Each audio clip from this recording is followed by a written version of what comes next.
Good evening, everyone. It's Ryan. I hope you're doing well. I want to just take a minute tonight to talk about a habit that I see a lot of parents do that inhibits their son's executive function skill development. So what that habit is, there's actually a few different parts to it, but what the habit is telling your son what his homework is instead of letting him do that for himself. So what I see happen a lot is that most school districts now are using some kind of technology where homework is posted online on a teacher's website or on a portal. I can tell you for the kids who I work with, 9.5 out of 10 times when homework is posted, a teacher often forgets it, or if it's not updated soon enough, it's just not really always consistent. But the habit I see parents do is they check it for their son or with their son and then tell them what the homework is. So here's how that inhibits their executive function skill development. When you do that, your son isn't able to use his nonverbal working memory and develop self-directed talk. And here's what I mean by that. That in school, if he has to use his planner, which I'll talk about in another video, to write down his homework, then he needs to then think about what it is he has to do that night for homework.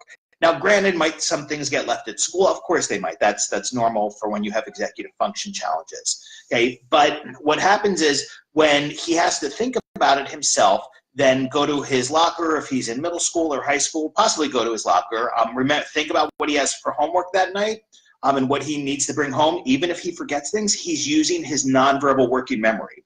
And nonverbal working memory is your ability to picture yourself doing something in the future.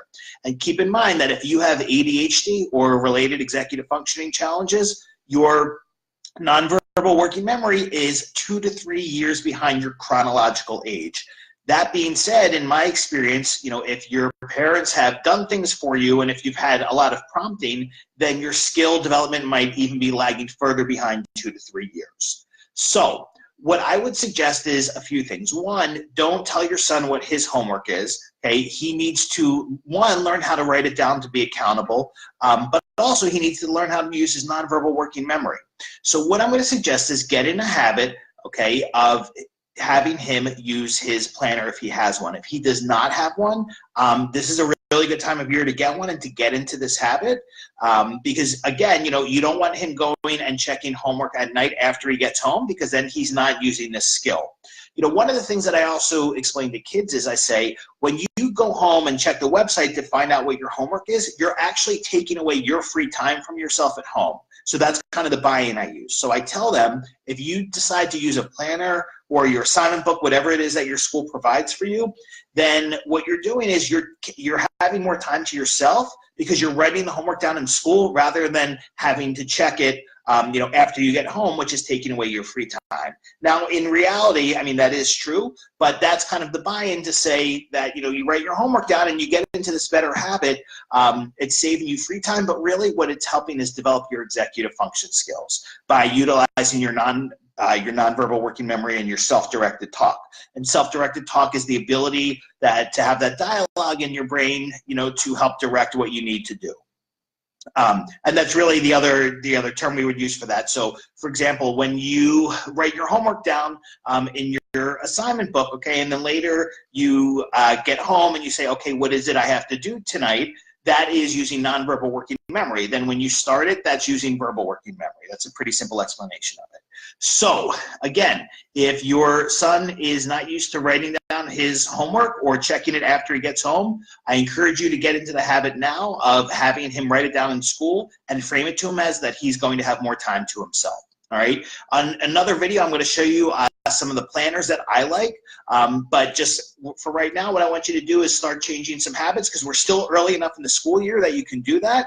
And I think one of the things that's really important is when kids see they have more time to themselves, that's really the buy-in.